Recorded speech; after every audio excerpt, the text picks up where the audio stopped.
This is the VOA Special English Economics Report. This week, the government took control of America's two biggest housing finance companies. Fannie Mae and Freddie Mac are under conservatorship. This process of supervision will continue until the new Federal Housing Finance Agency decides they are back in financial health.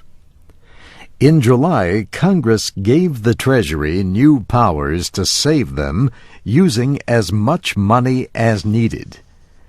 At first, Treasury Secretary Henry Paulson said he had no plans to use those powers. But on Sunday, he announced that new findings about the condition of the companies forced action. He said a failure of either would shake financial markets at home and around the world. Fannie Mae and Freddie Mac buy loans from lenders to provide more money for housing finance. They own or guarantee $5 trillion in debt and securities. They keep some loans but resell others as mortgage-backed securities. These are held by central banks and other investors worldwide. As the housing and credit crisis deepened, Fannie and Freddie have had trouble raising capital to cover bad loans. The government saw a risk to the financial system. As part of the rescue, the Treasury plans to buy at least $5 billion of their mortgage-backed securities. And it plans to buy up to $100 billion of preferred stock in each company. The Federal Reserve will also lend money as needed. Critics say taxpayers could lose a lot, but Treasury officials say the plan should save money in the long term and might even bring a profit.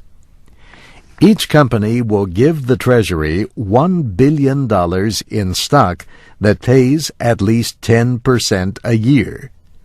And the Treasury could buy up to 80% of their common stock if it chooses.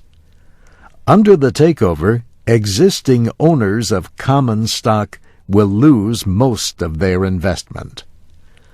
Mortgage interest rates dropped this week following the takeover. Mark Savitt, president of the National Association of Mortgage Brokers, called it a good sign for the housing market. Yet, Fannie Mae and Freddie Mac still face a conflict between serving a public interest and a private one. Congress created them so more Americans could buy houses. Then Congress made them into shareholder-owned companies. Some people say nationalize them. Others say break them up into new companies without any government support, or sell them to other businesses. And that's the VOA Special English Economics Report, written by Mario Ritter. I'm Steve Ember.